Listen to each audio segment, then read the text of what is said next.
What's up, guys? It's Coach Gaglione here. This is another edition of the Powerlifting for the People podcast. I'm your host, Coach Gaglione, and we got another interview today with John Flagg. How you doing?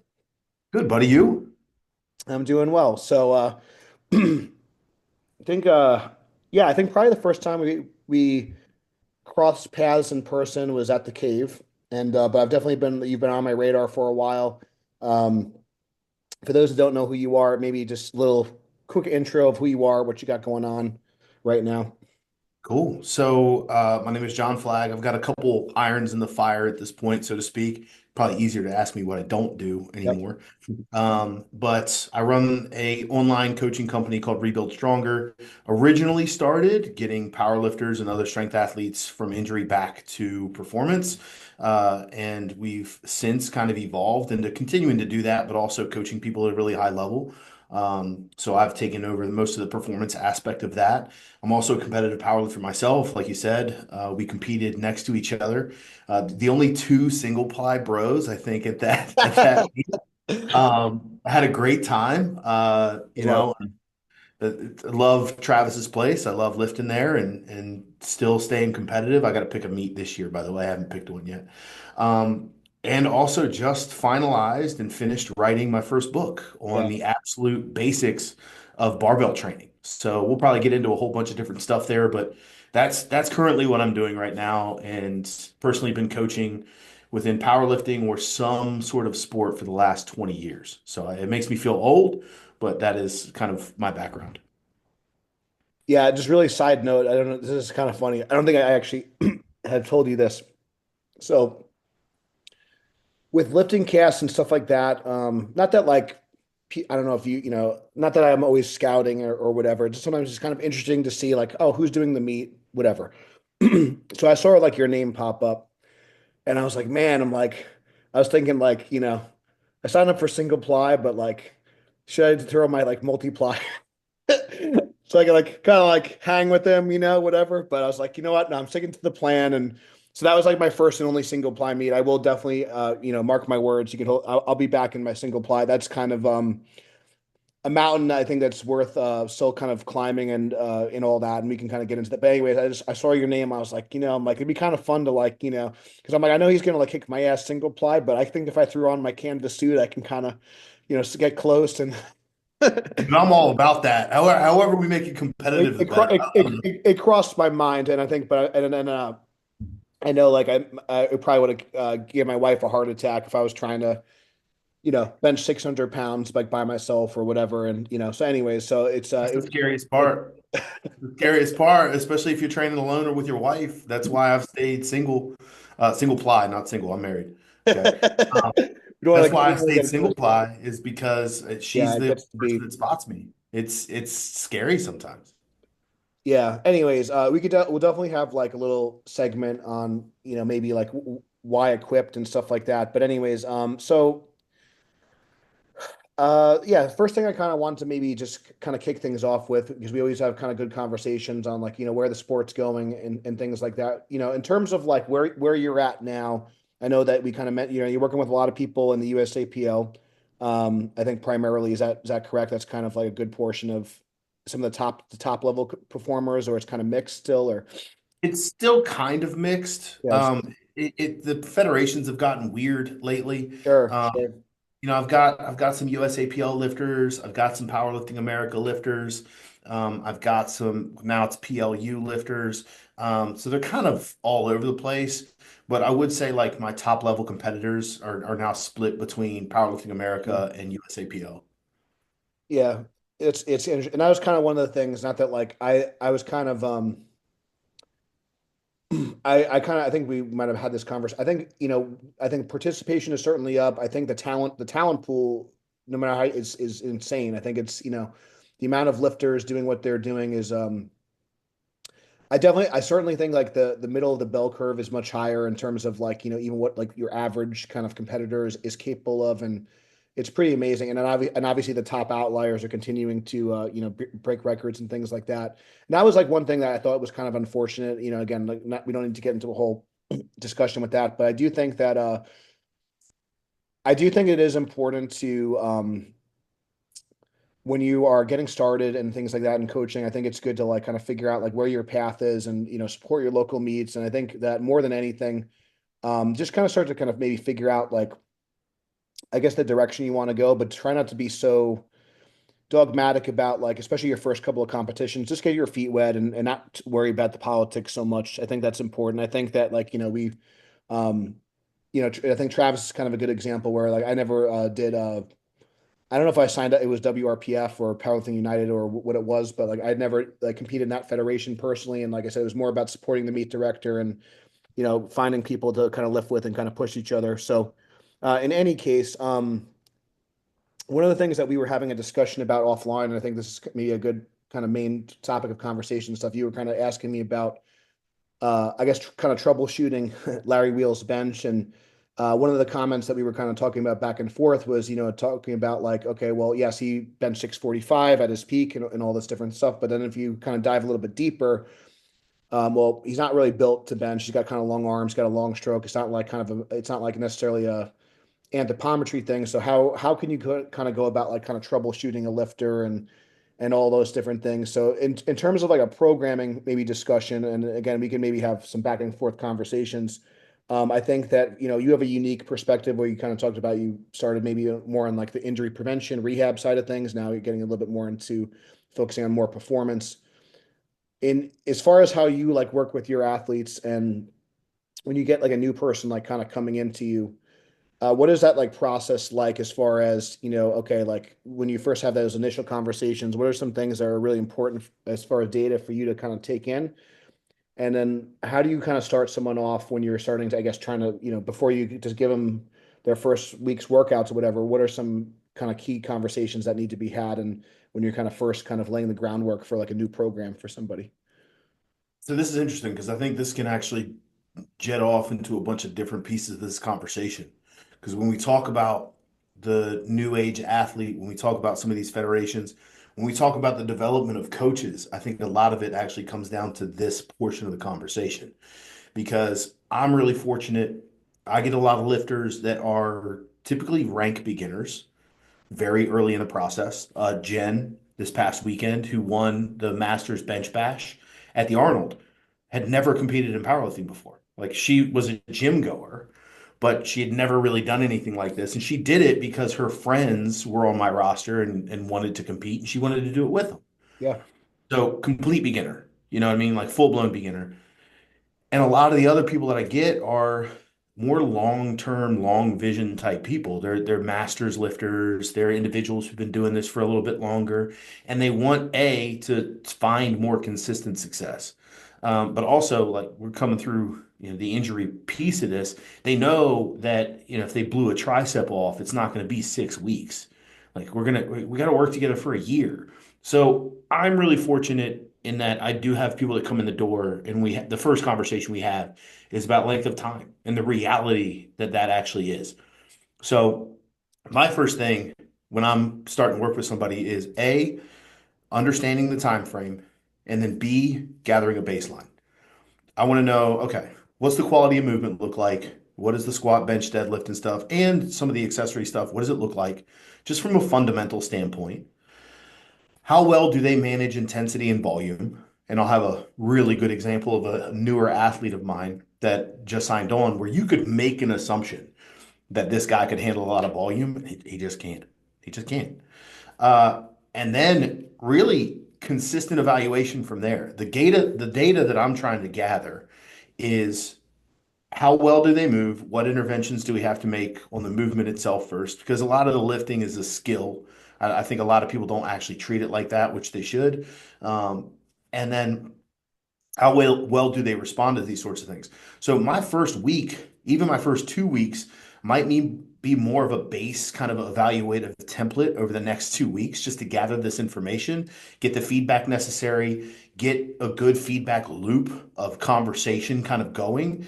And then we're going to take that information and we're going to start kind of game planning what direct variations we want to use, what direction we want to take training, how close a meet is, like all those other pieces of the puzzle. So those are the kind of the first things. A is I want them to understand the timeline's not going to be 6 weeks. We're not going 6 weeks to a bigger bench type thing here. Okay, it's going to be a good extended period of time we're going to work together. And then what are the absolute baselines we're working with so that we can start pushing things in the direction that you want them to go. Yeah, I think managing expectations is big, even if those are like hard conversations. And obviously, if someone's really not like gonna do something for like long term, maybe like someone like myself or you aren't the best fit. So I think that's huge. There's two kind of conversations that I want to have based off what you said. I want to kind of like attack like what movement analysis, movement because that's the whole thing, and then also kind of like how you go about adjusting and kind of managing, I guess, like the workload and kind of adjusting that kind of piece. So with the movement specifically.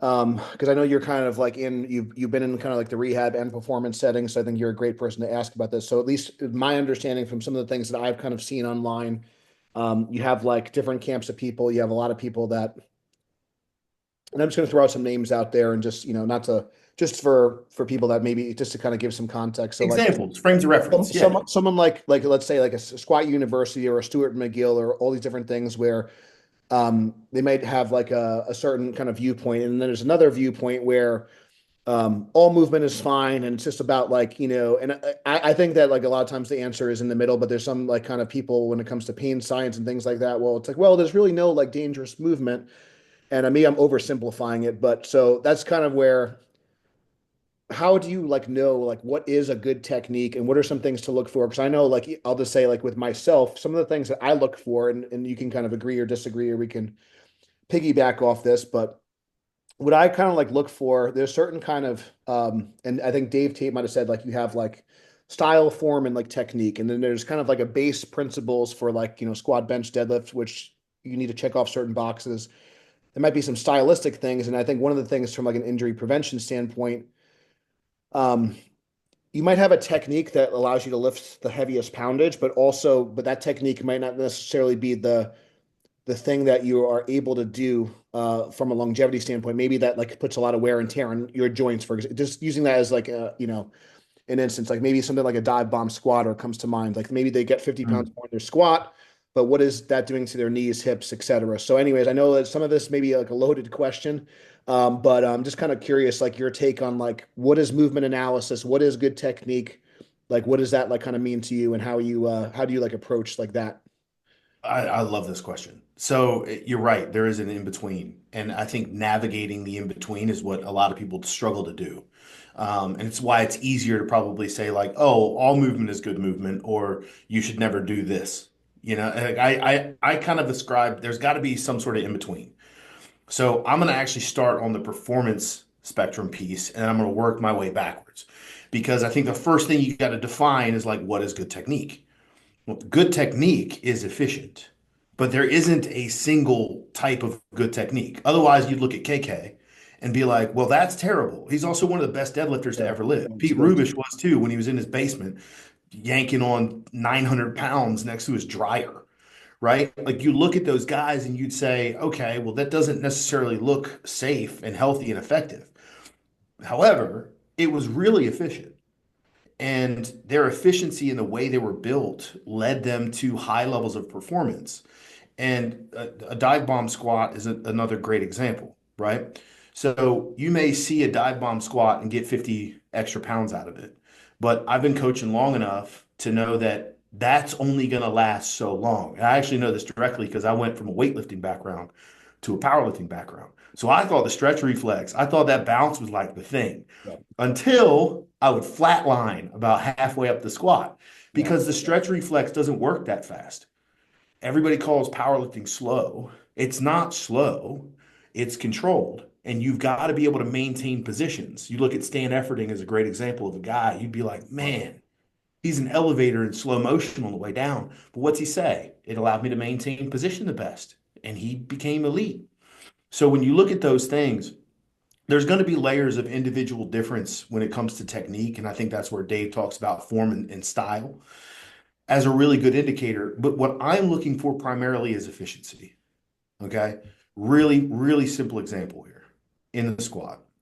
If you see somebody, and I think a lot of people make this error, really long legs, really short torso, right? And what they're trying to do is stay super, super vertical, almost like a weightlifter. The first movement they make, though, is to tilt their torso forward. And then what happens? Now the bar is going this way. It's all physics. The bar starts going forward, the hip starts going backwards, and they can't control the actual bar path. Well, why don't you just start them with a little bit of a pitch forward in their torso and solve that problem for them? Is it the ideal technique to what they have in their head or what you may see in a textbook? No. But the pre-hinge, which now all of a sudden everything on Instagram has to have like a cool thing, is a technique that can be utilized to help them be more efficient. So that's what I look for. I look for the efficiency. And that is going to be something that's going to take a little bit of time. The age-old argument of the bench bar path is great. You've been in a shirt, okay? You know the intent that you have with a particular bar path, but you and I are built really similarly. We got big barrel chests and short arms. If you put me next to somebody else, like maybe Larry with a longer stroke, he's probably going to have more of an incline and I'm going to look more like a straight line. But that's because I've only got to move 6 inches. So you have to look at the efficiency and you have to take the time with the athlete and watch a lot of their movements to decide, like, okay, is this efficient or is this not efficient? Efficiency, I think, should be disconnected from risk because shit that looks really inefficient tends to just be really inefficient. And that's where all of a sudden we have inconsistencies in bar placement, we have inconsistencies in execution, we have inconsistencies of the tissues being loaded. And now I'm looking at it and going, that's not sustainable. Your start position or like where your hips are when the bar starts moving off the ground on a deadlift is different every time. That's a problem. When you're coming out of the bottom of a squat, your hips shoot back or shoot up or shoot side, like there's an inconsistency in the movement. That's a problem. And that's when I'll look at it and say, okay, guys, I'm 100% with you. I think tissue adapts. I think if you do something long enough, intelligently enough, you make yourself more resilient to injury. But if we spontaneously load structures in a movement that's not efficient and we're not competent at, we have a problem. So then what do I do from a rehab setting? So if we start peeling it back, now I look at, all right, what triggers your pain? What triggers your symptoms? It can only be a handful of things. Actually, I've really kind of narrowed it down to three. Okay. Range of motion, intensity, and frequency and volume. You've heard those stories. People come in, their knee hurts when it squats. Okay, when? When I get about halfway down. Okay, cool. I know that's the range of motion. Or, oh, I'm good at 225, but I get to 275 and it hurts immediately. Doesn't matter the range of motion. Okay, great. Or you get a volumed kind of exposure look. I've had people that come in, the fourth or fifth rep is where it hurts. All right, let's just stick to threes. Maybe it's the total amount of volume in the set in the day, in the workout. Maybe it's the number of days you're squatting. And all of a sudden you go from 3 days to 2 days and their symptoms go away. All right, cool. Like let's use those to determine what we're going to do. And then you can just reverse engineer from there. If it hurts to do anything more than 4 reps and it hurts halfway down, have them do a box squat at 3 reps and get a bunch of sets in. Get the stimulus, decrease that pain, get them squatting so they actually feel like they're doing something, which is another big piece. As lifters, we always want to feel like we're actually training. So it's a big thing to be able to take that, look at efficiency and actually peel it back and say, okay, what would make this inefficient? These three things, which is great because those are all three factors that are really common to just training. So I try to reverse engineer it that way and look at it through those lenses to better understand A, what I'm looking at from a technique standpoint and what I want to work on, which can also be used to teach people when they're asymptomatic, like when they feel good and they're going towards performance. Okay, how can I modify this movement to teach the lesson I'm trying to teach? That's the next step. But that's how I kind of look at those factors when I'm looking at an athlete and trying to decide, like, all right, is this efficient? Can we actually put and stack performance on top of this? Or is it not? And we have to make an intervention. Yeah, I think I think that like obviously like the best technique obviously is going to be the one that you could also sustain, for and then Mhm. like you said, you can I think like what are we going to be able to build off of? I think is big. So another thing, there's a lot of different ways we can go, but I think you talked about when it comes to like the rehab kind of portion of things, you're looking at like the range of motion, you're looking at like potentially like the intensity or like the load on the bar, the rate of exposure. So those are some kind of some important things. Um, and then the other thing that we haven't like touched on too much yet, obviously, is just potentially using some variation. Um, and I think that's where what I've seen, and again, you may see this more like I said, in some of the not to like pigeonhole certain federations or groups of people, but I've seen a lot of times on the tested side of things, those lifters tend to use more specificity and more frequency is kind of like where what I've seen as far as more of that's a more common training strategy for those types of people. And then when you get hurt and you can't train specific and you can't train as frequent, then what do you kind of do? So if you are maybe working with somebody that maybe comes from that like kind of mindset, like is there like a certain kind of conversation that you have for them or just some, I don't know, like what would be your kind of approach if someone was kind of coming to you and that's kind of their kind of that's their training history. And now maybe they banged up their knee or their lower back and they can't do their low bar, straight bar squat for a period of time and they're freaking out. So like, what would you kind of do in that case? And I'll tell you what, the first place I actually go, because it's really easy to look at this and just essentially try to like reason and logic your way through their emotional state. Because that's where they're at, right? They've had the thing that they love to do kind of taken away from them a little bit. So they're really emotional about that. It does, like they're freaking out because they feel like there's a loss there. My first point that I'm going to go after is like enjoying the gym again. Mm, Because we can sit here and I can educate you on, okay, if there's a range of motion issue, right? Let's say I do this all the time. I jacked up my shoulder in college. Every now and then it'll still flare up. Okay. So when that happens, I go to a chain bench or a banded bench because it hurts all the way down at the bottom of the bench press and I can still get a ton of overload. I can sit here and I can talk to you about the strength curve and how it offloads the tissue at a certain range of motion so we can still get training, but you still overload your triceps to get lockout strength, just like you would if you were actually trying to get through a lockout plateau, right? Same thing. But the real issue is we start logicking, if that's a word, we start working through logic to go help them through their emotional state.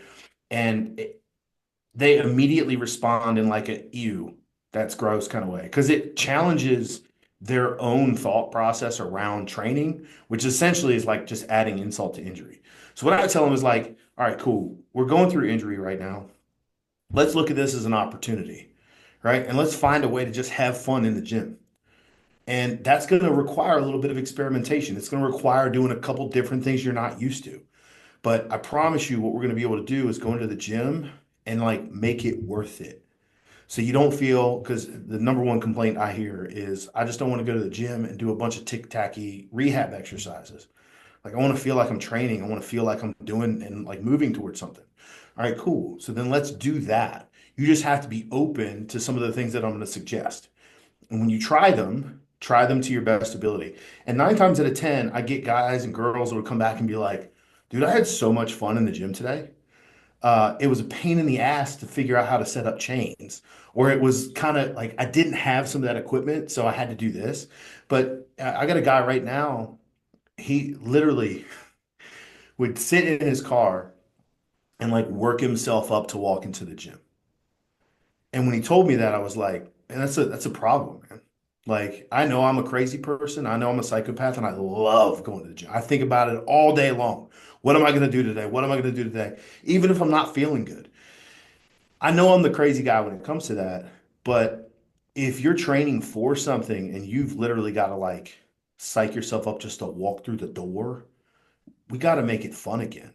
It should be something you're like, man, that was fun. That I feel good today.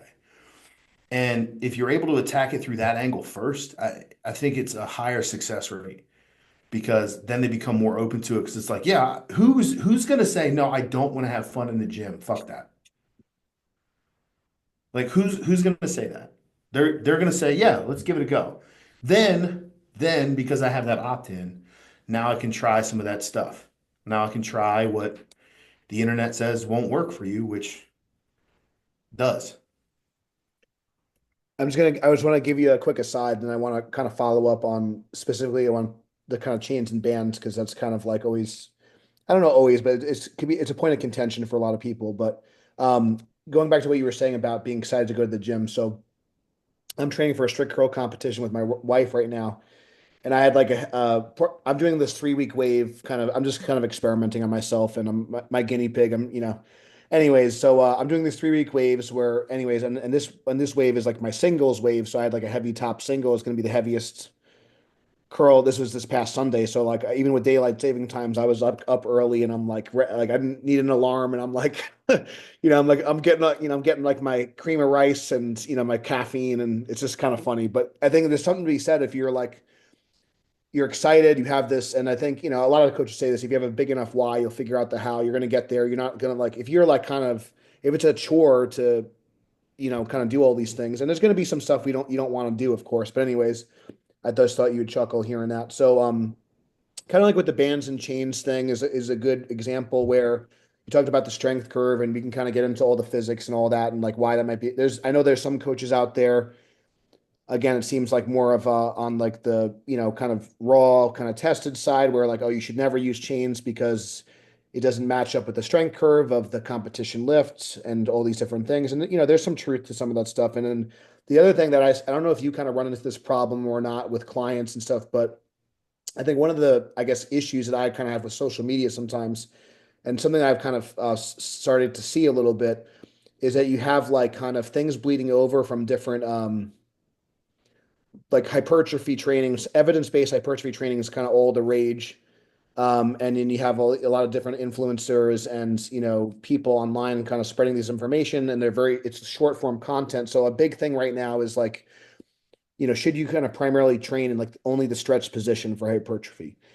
And, there might be some, evidence, one way or the other. And then what ends up happening is that information kind of bleeds into strength sports or powerlifting. And, you know, um, so, and then then we start to think, okay, well, I don't need to do any exercise that emphasizes like the lockout, or I shouldn't do any exercises that kind of work more the shortened position of the muscle. So, whether it be from a performance standpoint, we kind of mentioned on injury prevention, where working around an injury. So, have you kind of, I guess, run into some issues where you feel like sometimes research gets interpreted incorrectly, or you are having to have conversations with clients? Oh yeah, I saw this like lengthened partial bicep curl, and I don't know if any of that. So it's just kind of a topic where where context is important. So, what are your kind of thoughts on that in terms of like some stuff that you've maybe seen online that's kind of, I guess, popular in the fitness space? Oh, so I'm going to start with research. Research gets misinterpreted all the time, to an extreme amount. The number I'm gonna this is just gonna I'm gonna scathe research for a second, and I want to be like really really clear here. A podcast that I host is about research breakdowns. Okay, I read papers still. I still read one a day, but the quality of research has to be looked at. The number of times somebody just reads an abstract for a YouTube video needs to be looked Right. at, and under a deeper understanding of actual you can't just say, oh, this paper said, okay, great, that's awesome. How many participants were there? Did it have any other backing? Like, is it a pilot study? Because if it's a pilot study with 5 people, I don't care.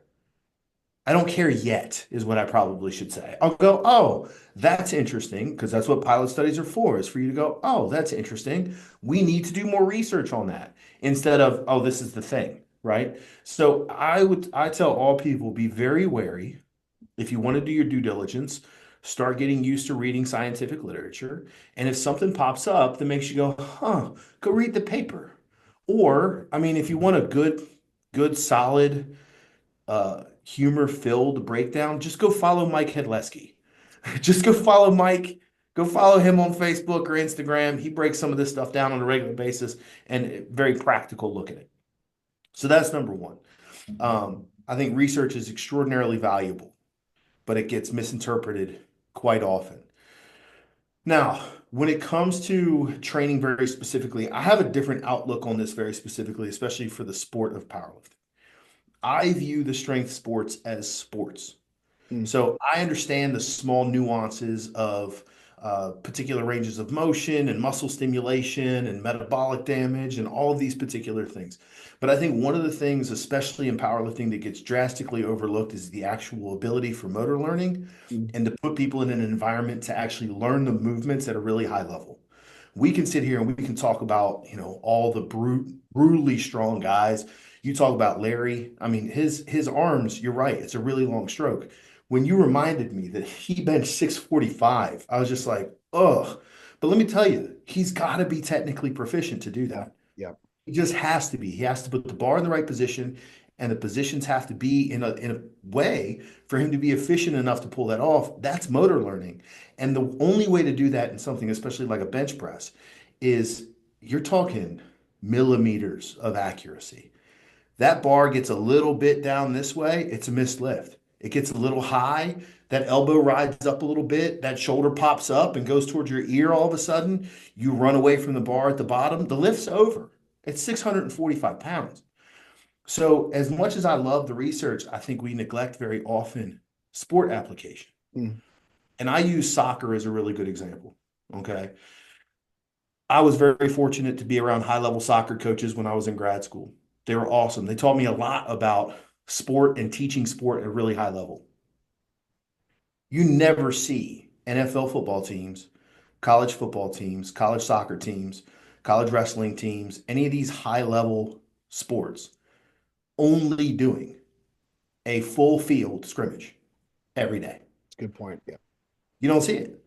And I understand the bang and the wear and tear. I'm like, oh, you couldn't do that in the NFL because of the injury risk. I understand that too. But you don't see it in volleyball. You don't see it in soccer. You don't see it in you don't see it in baseball, which most people would consider a skill sport. You don't see golfers not go to the driving range and not go to the putting green. They practice and practice and practice skills and variations and breakdowns of the movements away from the competition lift is a skill practice. It's one of the biggest things. And here, John, I was saying this the other day to somebody. Imagine if West Side came in 40 years later with Instagram and social media and all the just the big push of information. What do you think would happen? If they were producing all these athletes at this kind of level then and had this access to information, a lot of the perpetuity of information would be different. So when I look at that particular piece, I think, and I don't want to misquote here because I know it was one of the elite FTS guys, but I want to say it was Jim Wendler that was like, look, dynamic effort is just skill practice. It's speed and technique work. And I heard that in a article way back in the day when it was just T Nation and Elite FTS and all that kind of stuff. And it dawned on me. I was like, holy crap, it's skill development. Weightlifters have figured this out. Clean from blocks, over, like snatch presses, like all these little pieces of the movement, it's all skill development. So as much as, yes, I understand the argument against bands and chains, against certain pieces of the research, especially like the large eccentric loading portions of hypertrophy work and like all those are awesome details. They're great details, but we are literally missing the forest for the trees by not treating the sport that we want to compete in as an actual sport and just as a gym modality. Yeah, I just want to highlight a couple of things just because. So I know one of my mentors was Jesse Burdick, who I met through Mark Bell, and the way that they would describe speed work is, and it just always kind of it kind of sit with me was, form and force production. That was like what their kind of quote was, and I think that if you look at, like you said, other sports where like even like NFL, like what do they start with? They start with stance, they start with foot drills, they start with all these really kind of basic things, and like even just something where practice your walkout, practice your unrack. It's like these are like, very basic. Like I'm sure you probably seen it, especially a lot more of the meets. Most of the meets are out of squat stands now. How many of you guys practice your walkout? How many, like just like something so like, but that's like literally sets you up for everything else. So something like that, it seems like so like people kind of gloss over those little details, but literally like that's how you like start the lift, and that's gonna, kind of how you I say how you start is gonna be like how you finish. So yeah, something There's like a details like there's an that. interview with Anthony Oliveira from Trigger Warning Conjugate where he literally talks about what led him to one of his biggest PR squats was just working the pick Pick, out yeah. of a mile. Like I think, and you've seen this before. You see people walk out of squat stands forever, and then all of a sudden they had the opportunity to take it out of a mono, and they're like, "Yeah, I'm going to take it out of the mono on meet day." And I'm like, "Brother, you better not. You better walk that thing out because it's a completely Yeah, different feel." yeah. Like you have to be perfectly set up underneath the bar and know how to pluck to feel okay. Otherwise, you use your steps to get stable. You use your steps as a brain process because your brain goes, "Oh, I know what I'm about to do now." Like your brain predicts things. So you have to put the environment the same. Just like a batter stepping into the batter's box. What do? They got their little routine, take their gloves off a couple times, tap around. It's all the same stuff. So all those things have to be practiced. You're 100% on point. So I got one follow-up question, and I definitely want to make sure we have time to talk about your book, because also I'm just kind of selfishly interested for myself, and I think it'd be a good I know it'll be a good resource for all the listeners. So you mentioned something I thought is another kind of, I think, a little detail, but especially when it comes to like high performance, especially, but even for people doing their first meet.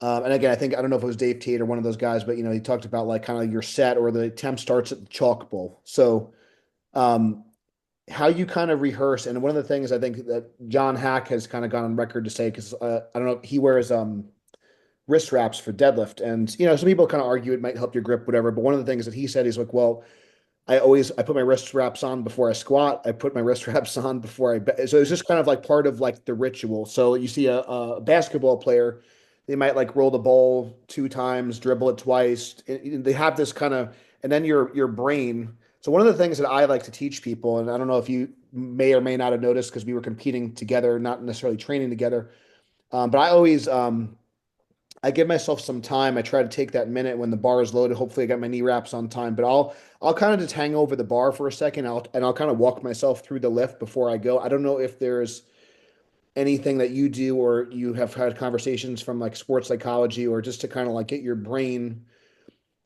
prepared for like a maximal attempt. But that was something that I've been, really trying to explore more. And I try to also remind myself when I'm teaching like newer people, like you have to like kind of go dark and really kind of focus on like the task at hand, and not be like, because nowadays we talked about, we were both at the Arnold's, we're so like stimulated all the time, so there could be like a lot of noise.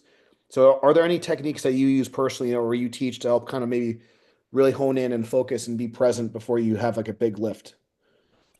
Yeah. So there's a couple things here. First off, I'm a big fan of visualization.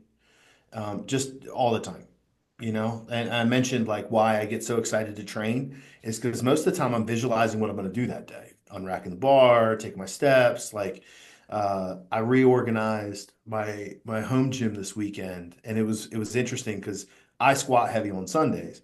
So Saturday night, I was already visualizing what it was going to look like from a different angle in my monolift. Cool. Like it's already there. So visualization is one big piece. Another piece that I like to do, especially with my athletes, is before it's kind of that calm before the storm, right? Uh, Weigh-ins are done, equipment checks are done, regardless if it's 24 hours or not. But the room is set up, the ref chairs are where they are, the lights are up. I'll typically walk my athletes out onto the platform and have them just stand where they're going to be competing. And I'll walk them through, like, all right, cool. So we're going to walk through here, right? We're going to stay here. The chief ref or Travis or whoever it is that's going to be announcing is going to say, bars loaded. You're going to walk out. And we visualize the whole thing, right? We walk through it. I want to kind of get a dry run of where I need to be and the spots I need to hit before I'm out there. Last but not least, for me, very specifically, I think there's a bunch of different ways people approach lifting. I'm not the nose torque, like punch my buddy in the chest, Right. slap me on the back 10 times. If you need that, that's fine. I don't have a problem with that. But you need to find something that's going to give you absolute clarity. You need to be firmly clear on the task. And I'm going to be fully honest. I think nerves and doubt are good things. Mm, It means you care, you care. right? It means you give a shit. So I'm cool with people like being, I'm a little nervous. Good. That's great. I don't want you to think bad all of a sudden. Good. Be nervous a little bit. Walk up there, wondering about it. But you got to give yourself, I'd really like to say 30 seconds to a minute of like peace. My best example of this, right? Because you and I both know Travis. So I love Travis dearly. I really consider him a really close friend. And I had gotten my first raw 2K total at Team Good Guys up there. And when I had signed up for King of the Cave, which is what you and I competed at, I had already gotten the knife tattoo, which is the logo for the Bear Cave tattooed on my arm because I wanted to commemorate that lift. So I'm sitting there talking to Travis. I'm about to go. My knees are wrapped. He looks at me and he goes, because I'm about to attempt 903. He goes, if you miss this, I've got to take you out back and cut it off your arm, right? And I start laughing, but then he slaps me on the back. He says, "Go get your head right." And he let me take a step back and gave me the space. He cracked his little joke, and then it was over, right? And then I go out there and I hit it, and it was one of my favorite lifts I've ever done. Right, for But sure. mainly because I had a moment with a buddy that was great, right? And then I was able to go and get myself together and take the space necessary for me to walk up there and approach what was needed. And I'm the same kind. Like I'm going to sit there by the bar for a second. I'm going to acknowledge all the spotters and loaders, and I'm going to go and do my thing. But that's how I approach it. That's a great story. I think that one thing I just want to highlight for the listeners too. I think it's important. Like a lot of people talk about being authentic, all these different things. I think that's you have to figure out kind of what works for you. And I'm also kind of like you, where I've kind of gone through phases where you see what you kind of watch what other people are doing. You have to kind of figure out like what works for you. And I've kind of noticed that I try to actually have less stimulation, less backslapping, less there's times at a meet where I don't, I actually intentionally I won't have like caffeine until like bench I'll kind of like wait because I'm excited already. Like I don't need like, you know what I mean? Like, and you should, you know what I mean? So like, there's a point where, especially when you're dealing with 900,000 pounds, like you're a little too squirrely and like you're like if you're like really moving a lot, it's like it's not going to like help the cause. So yeah, you got to be a kind of you need to be aggressive, but you need to be like in control, especially when you get to those really like and yes, 100% to 100%, but when you get to those absolute poundages where you're getting to like half a ton, I think precision really becomes more important. So I definitely want to if again maybe we'll do a part two because I want to like definitely dive into equipped lifting with you at some point, but I want to, just before we close out, tell us about the book a little bit. Was that something that was in the works for a while? Like, when did you kind of get that idea? And then maybe just a little bit about like who's the book for, what's in it. I'd love to hear about that. Well, it's been in the works for far too long. Far too long. It took me too long to write, to be Yeah. honest with you. But I was approached by Human Kinetics. It's actually been about 3 years ago now, to write the book. A very good friend of mine was the creative editor and the acquisitions guy. He'd taken my course. I'd coached him for a long time. Just a great guy, Corey Van Wyk. Um, and he's like, dude, I really, I've pitched the idea to the publisher. I think it's going to be something that's really necessary for people, and I think your particular take on it is going to be unique enough that it's going to make a real difference. I said, okay, cool. So let's outline it. Um, John, I'll start with who I think it's for. I think it's very distinctly for two different types of people. Number one, I think it's for absolute beginners in the gym that want to learn how to use a barbell for strength training. I don't think it's just barbell specific, but I use the barbell as the main tool. Tool. Um, I've been in this game for a long time. I know how easy it is for a lot of people to walk over to the treadmill and press start because it's preset. Everything's preset. You just walk in, you hit start, it kind of starts going, and you just got to push a button to go up or down. That's it. Faster or slower. Unfortunately, the barrier for entry when it comes to barbell training is a little bit higher. You don't know where to put the bar for a squat. A lot of the squat racks are different. A lot of those things they don't even know how to figure out, so they just don't do it unless they have somebody to help them. So this is like peanut butter and jelly instructions. And if you don't know what peanut butter and jelly instructions are, like I'll ask people, how do you make a peanut butter sandwich? And they'll say, oh, just two pieces of bread, peanut butter and jelly, put them together. No, you got to go get the sandwich out. Like you got to get the bread out of the pantry. You got to take the little twisty tie thing off. You got to open it up, literally step by step by step. So I take them through the squat, the bench press, the deadlift, and the overhead press. And I want to decrease the barrier of entry for knowledge for people to just get started.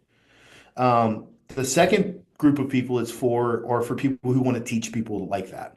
Um, you've probably seen this. There's a lot of people that either start personal training of people, and it is one of those things where they would prefer them to have a little bit of experience so they can hit the ground running, or they put them on other things or utilize other things because there's a learning curve there. I want them to be able to look at this and say, cool, this is a super simple, easy method to get it rocking and rolling, and I can teach this to anybody. So that's who it's for. And then I think the two things I'm trying to solve here. Number one is that entry point. It's decreasing the barrier of entry to understand what it is you have to do to walk in the gym and utilize that kind of equipment and why, right? Like what benefit does it have for you? What to know, what to look for, how to pick particular variations based off those sorts of things. But then the second order problem I'm trying to solve with the book is once you get started, right? What next? Mm. How do I choose particular variations to learn better? What is a little exercise library? And one of the things I try to do here, the back of the book isn't just all the programs that I've liked to use. I wrote essentially a choose your own adventure book so you can write your own program. Hey, this is how many days a week I want to train. This is how many days I've got available. This is how much time I have available. And it'll sit there and lay out a program for you that you could run, especially for as a beginner for quite some time. But I want them to know because it is what, March 10th right now that we're recording this. Yeah. This is where all the cancellations come in from the gym and the New Year's resolutionists, Yeah. right? Yeah. Because they've run out of, okay, well, what next? What do I do next? How do I figure out the next step? It's right there. Here's the variations you can use. Here's what those variations do, why you would select them. So now you have the knowledge to do that. Awesome, man. We'll definitely make sure we'll include links for the description. I think it's on pre-order right now on Amazon. And what's the book called? Foundational strength. And And you can order it directly from Human Kinetics now. It's just they print them all and then send them to Amazon. So you can pre-order on Amazon or you can buy it directly from Human Kinetics. Awesome, man. We'll definitely have to do a part two. Where can people find you if they want to learn more about your company or just follow your training? Instagram's the best spot. John.rebuild_stronger is where I'm the most active. I'm an open book. If you send me a message on there or anything, I'm going to answer. We can have a conversation. I'm not one of these guys that's not going to talk to people. So uh, shoot me a message anytime and I'll respond. We can have a chat. Awesome, man. Well, I appreciate you coming on. If you guys enjoyed the interview, please share it. Please give the podcast a 5-star review. It helps other people find us. Thank you guys so much for listening. Until next time, stay strong, and we will see you soon.